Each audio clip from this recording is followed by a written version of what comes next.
White House. You have. I stand with you. I support our police. I support our sheriffs. And we support the men and women of law enforcement.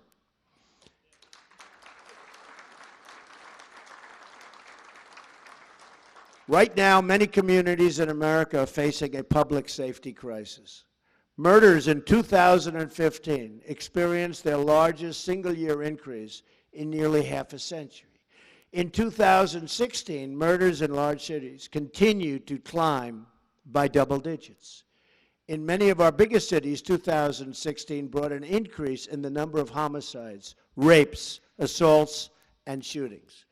In Chicago, more than 4,000 people were shot last year alone, and the rate so far this year has been even higher. What is going on in Chicago?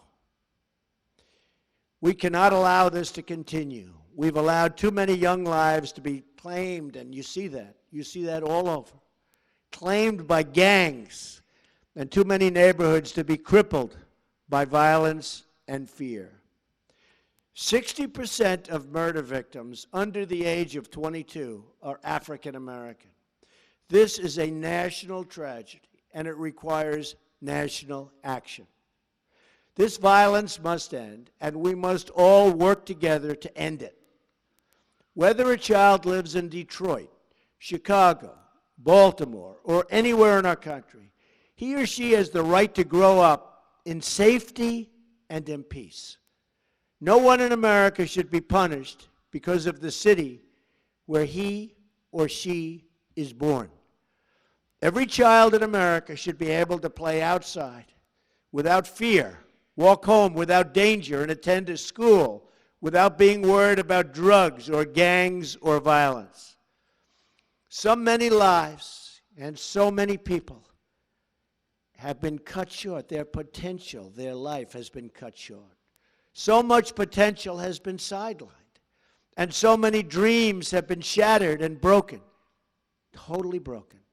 It's time to stop the drugs from pouring into our country, and by the way, we will do that, and I will say this, General, now Secretary Kelly, will be the man to do it, and we will give him a wall, and it will be a real wall, and a lot of things will happen very positively for your cities, your states. Believe me, the wall is getting designed right now. A lot of people say, oh, Trump was only kidding with the wall. I wasn't kidding. I don't kid. I don't kid. I watch this and they say I was kidding. No, I don't kid. I don't kid about things like that, I can tell you. No, we will have a wall. It will be a great wall, and it will do will be a big help. Just ask Israel about walls. Do walls work?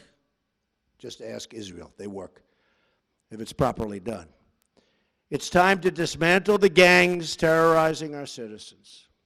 And it's time to ensure that every young American can be raised in an environment of decency, dignity, love, and support. You have asked for the resources, tools, and support you need to get the job done. We will do whatever we can to help you meet those demands. That includes a zero-tolerance policy for acts of violence against law enforcement. We all see what happens. We all see what happens and what's been happening to you. It's not fair. We must protect those who protect us. The number of officers shot and killed in the line of duty last year increased by 56% from the year before. Last year in Dallas, police officers were targeted for execution. Think of this. Who ever heard of this? They were targeted for execution. 12 were shot and 5 were killed. These heroic officers died as they lived, protecting the innocent, rushing into danger, risking their lives for people they did not even know, but for people that they were determined to save. Hats off to you people. These slain officers are an eternal monument to all of the men and women who protect our streets and serve our public. We will not forget them, and we will not forget all of the others who made that final sacrifice in the line of duty. God has blessed our nation to put these heroes among us. Those who serve in law enforcement work long hours. You work long hours. I know so many sheriffs, so many chiefs, so many police. You work long hours and dangerous hours oftentimes in difficult conditions and for not that much pay relative to what you're doing. They do it because they care. We must work with them, not against them.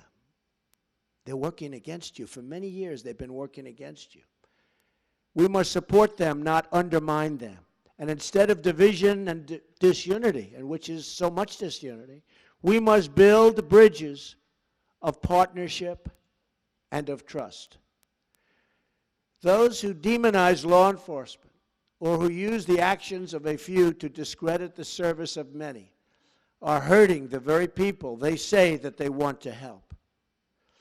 When policing is reduced, crime is increased, and our poorest citizens suffer the most. And I see it all the time. When the number of police goes down, crime goes up. To build needed trust between law enforcement and the communities they serve, it is not enough for us to merely talk to each other. We must listen to each other.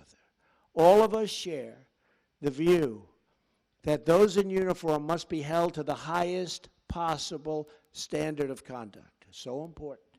You are the role models to young Americans all across this country, many of whom want to go into law enforcement, many of whom want to be a sheriff or a police chief, many of whom. They have great respect for you, tremendous respect.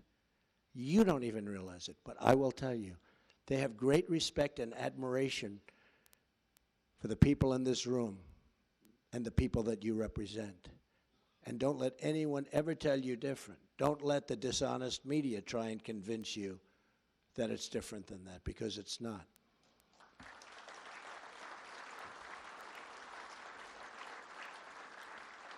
That is why our commitment to law and law enforcement also includes ensuring that we're giving departments the resources they need to train, recruit, and retain talent.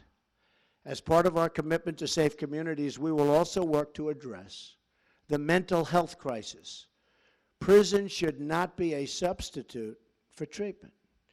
We will fight to increase access to life-saving treatment to battle the addiction to drugs, which is afflicting our nation like never, ever before, ever.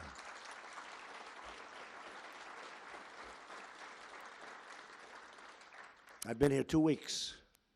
I've met a lot of law enforcement officials. Yesterday, brought them into the Oval Office. I asked a group, what impact do drugs have in terms of a percentage on crime? He said 75 to 80%. It's pretty sad. We're going to stop the drugs from pouring in. We're going to stop those drugs from poisoning our youth, from poisoning our people. We're going to be ruthless in that fight. We have no choice. And we're going to take that fight to the drug cartels and work to liberate our communities from their terrible grip of violence.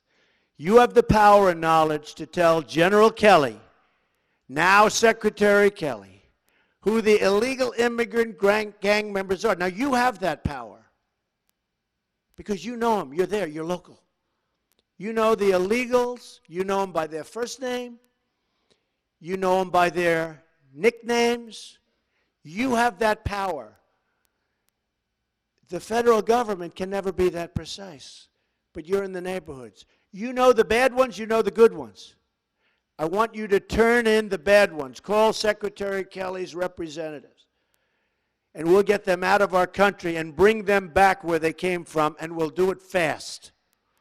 You have to call up the federal government, Homeland Security, because so much of the problems, you look at Chicago and you look at other places, so many of the problems are caused by gang members, many of whom are not even legally in our country. And we will work with you on the front lines to keep America safe from terrorism, which is what I began this with. Terrorism, a tremendous threat, far greater than people in our country understand. Believe me, I've learned a lot in the last 2 weeks, and terrorism is a far greater threat than the people of our country understand. But we're going to take care of it. We're going to win. We're going to take care of it, folks. Let today be the beginning of a great national partnership. Let today serve as a great call to action. And let this moment represent a new beginning in relations between law enforcement and our communities. I want you to know the American public totally stands with you. I want you to know the American people support you. I want you to know how proud we are, truly proud to know you. We applaud your efforts. We thank you for your service. And we promise that you will always find an open door at the White House, an open invitation to our great cops and sheriffs nationwide. They're great people. You are great people. Thank you. God bless you, and God bless America. Thank you very much. Thank you. Thank you, everybody.